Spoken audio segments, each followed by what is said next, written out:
TNI Angkatan Laut Indonesia memang masih mengoperasikan kapal-kapal perang Jerman Timur. Nama KRI seperti KRI Sutanto, KRI Sutedi Senaputra, KRI Imam Bonjol, KRI Ciptadi adalah sebagian kecil dari 16 kapal perang Parhim kelas X Jerman Timur yang masih beroperasi sampai sekarang.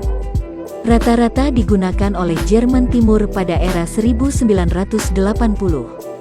Bagaimana awalnya Indonesia ini bisa mendapatkan balasan kapal-kapal perang korvet Parhim negara bapak kalian, Bapak Adolf?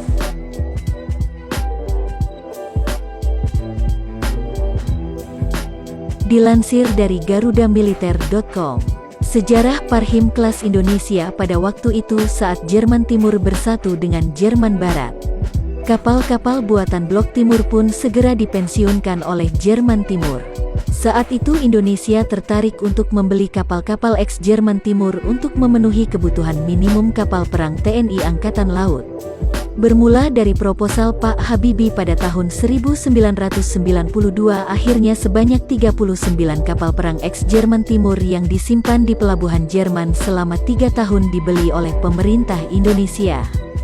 Terdiri atas 16 korvet kelas Parhim, 14 LST kelas Frost dan 9 kapal penyapu ranjau kelas Condor.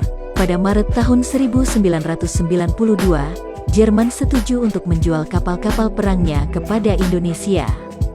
Harga-harga kapal tersebut antara lain Parhim bernilai $378.000, Frost sekitar $346.000 dan Condor $189.000.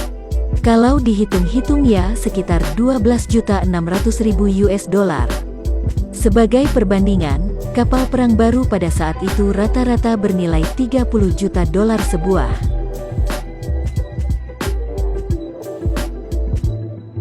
Ternyata kondisi kapal-kapal itu sangat memprihatinkan, nyaris tinggal kerangka. Bukan Indonesia namanya kalau tidak kreatif.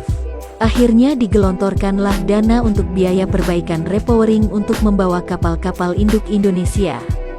Dan saat diketahui bahwa kondisi-kondisi kapal tersebut memprihatinkan dan harus menjalani perbaikan terlebih dahulu baru layak berlayar ke Indonesia, ternyata juga memakan biaya servis yang justru jauh lebih mahal.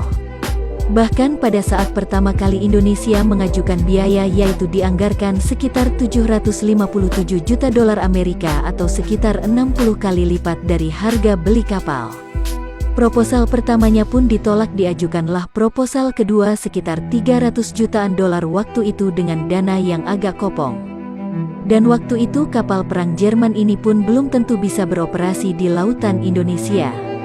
Radarnya ex-Soviet yang sudah kadaluarsa. Apalagi waktu itu TNI Angkatan Laut sedang mengikuti standar alutsista NATO. Namun ajaibnya dengan masalah polemik di sana-sini, pembelian kapal perang ex-Jerman ini akhirnya bisa berhasil diangkut dan dibawa pulang ke Indonesia. Kapal ini pun dimodifikasi oleh TNI Angkatan Laut di PT PAL, menambahkan kapasitas BBM-nya dan mengganti mesin dengan mesin yang lebih awet.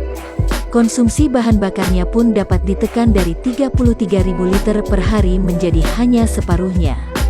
Dengan nafas yang sudah tidak muda lagi sekarang, radar dan persenjataannya yang mungkin sudah tua serta baja-bajanya yang sudah tidak muda lagi.